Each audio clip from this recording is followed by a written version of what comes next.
Bonjour, chers frères et sœurs de l'Église de l'île Jésus. Nous sommes aujourd'hui le mercredi 18 novembre 2020 et c'est la capsule numéro 35.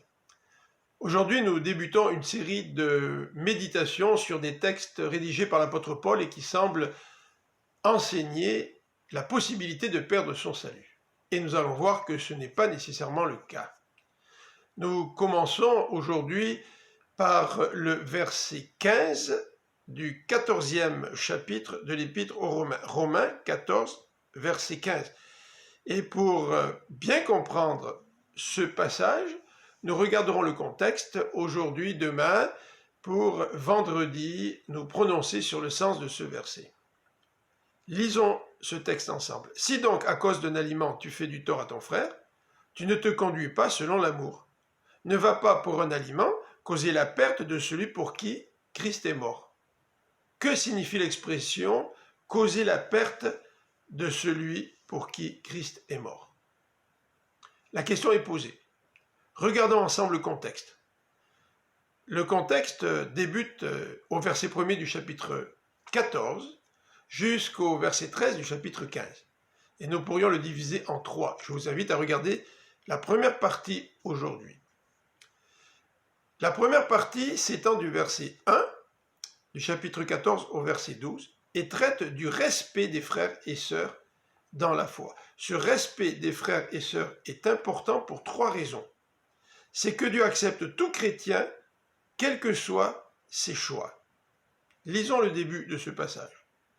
Accueillez celui qui est mal affermi dans la foi sans contester sans cesse ses opinions. Ainsi la foi de l'un le conduit à manger de tout, l'autre qui est mal affermi dans la foi ne mange que des légumes. Que celui qui mange de tout ne méprise pas celui qui ne fait pas comme lui, et que celui qui ne mange pas de viande ne condamne pas celui qui en mange, car Dieu lui fait bon accueil. Dieu accueille tout chrétien, quels que soient ses choix. Deuxième raison pour laquelle le respect des frères et sœurs dans la foi est important, c'est que les croyants peuvent avoir des convictions différentes en bonne conscience. Lisons à partir du verset 4. Qui es-tu, toi, pour juger le serviteur d'un autre? Qu'il tienne bon ou qu'il tombe, c'est l'affaire de son maître. Mais il tiendra bon, car le Seigneur son maître a le pouvoir de le faire tenir. Pour celui-ci, tel jour a plus d'importance qu'un autre. Pour celui-là, ils sont tous égaux. À chacun d'avoir une pleine conviction à lui-même. Celui qui fait une distinction entre les jours le fait pour le Seigneur. Celui qui mange de tout le fait aussi pour le Seigneur, puisqu'il remercie Dieu pour sa nourriture. Et celui qui s'abstient de certains aliments le fait encore pour le Seigneur, car lui aussi remercie Dieu. Donc pourquoi respecter les frères et les sœurs dans la foi?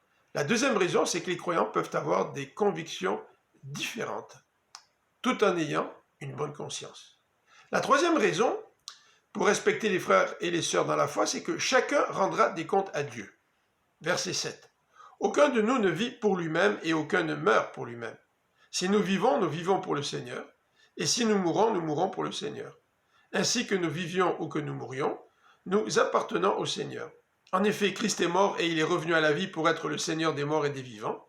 Et toi, pourquoi condamnes-tu ton frère? Ou toi, pourquoi méprises-tu ton frère? Ne devons-nous pas tous comparaître devant le tribunal de Dieu? Car il est écrit, « Aussi vrai que je vis, dit le Seigneur, tout genou ploiera devant moi, et toute langue me reconnaîtra comme Dieu. » Ainsi, chacun de nous rendra des comptes à Dieu pour lui-même. Cessons donc de nous condamner les uns les autres. Pourquoi se respecter les uns les autres? Premièrement, parce que Dieu accepte tout chrétien, quels que soient ses choix.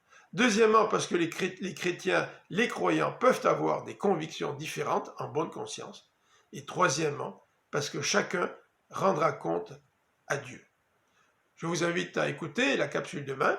Nous allons continuer à regarder le contexte de ce passage. Bonne journée et que Dieu vous bénisse.